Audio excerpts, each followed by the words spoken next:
Hey Mark, how's your day going so far? Seems like it's already shaping up to be quite a busy one. Hey, Sarah. Yeah, it's been a whirlwind, to be honest.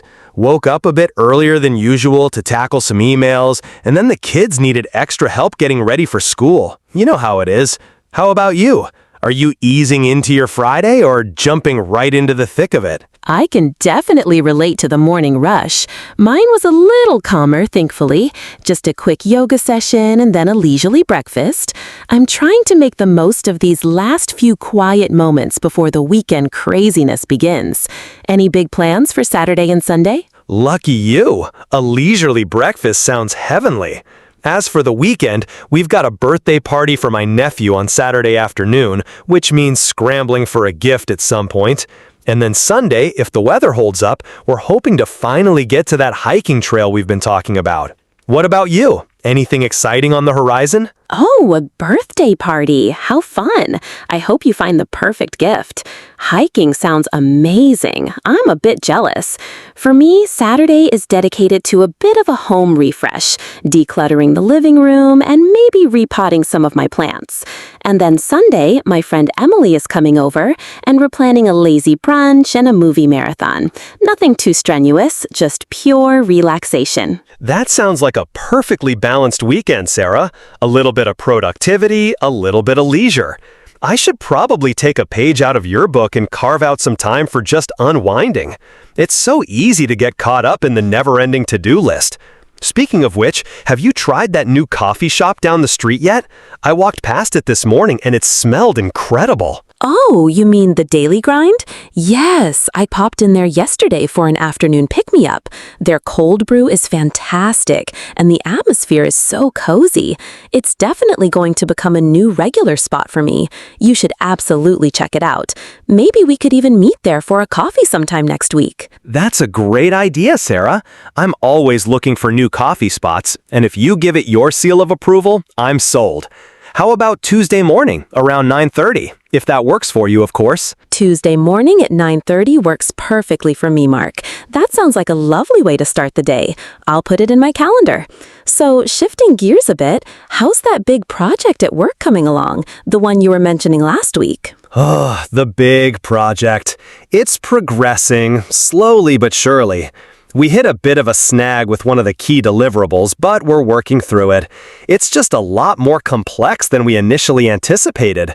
It feels like every time we solve one problem, two new ones pop up.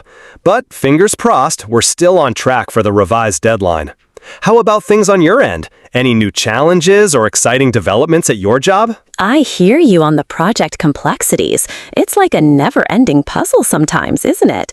On my end, we've just started a new initiative to streamline our customer service process, which is exciting, but also a bit overwhelming. There's a lot of training involved for the team, and we're trying to integrate some new software. It's a steep learning curve for everyone, but I think it will ultimately make things much more efficient for our clients. That sounds like a significant undertaking, Sarah, but definitely a worthwhile one if it improves customer service. It's always great when you can see the direct impact of your work on the end user. Are you finding the new software intuitive to use, or is it a bit clunky? I've had some frustrating experiences with new systems in the past. Honestly, it's a bit of both. Some aspects are incredibly user-friendly, almost plug and play, but then there are other parts that require a bit of a workaround, which is where the training comes in. We're providing a lot of support, but it's still a challenge to get everyone on the same page. I'm hoping that once we get past this initial implementation phase, it will smooth out considerably. But on a more positive note, I've been really enjoying the new team dynamics. We have a few new hires, and they've brought a lot of fresh perspectives to the table. That's fantastic to hear, Sarah. New perspectives can really breathe life into a team. It's easy to get stuck in old ways of thinking, so a fresh set of eyes can often spot opportunities that you might have overlooked. It sounds like you're handling the transition really well. You always seem to have such a positive outlook, even when things are challenging. Thanks, Mark. I try. It's all about focusing on the solutions rather than dwelling on the problems, right? And I think a positive attitude is contagious. Anyway, speaking of things that are challenging, I finally got around to tackling that leaky faucet in the bathroom this morning. It was a bigger job than I anticipated, but I managed to fix it without flooding the apartment. Small victories. The joys of home ownership. Or rentership in your case, I suppose. That's a huge victory, Sarah. DIY plumbing can be a real headache. I once tried to fix a clogged drain, and let's just say I ended up calling a professional after making things significantly worse. So, hats off to you for tackling that. What about hobbies outside of work? Anything new you've been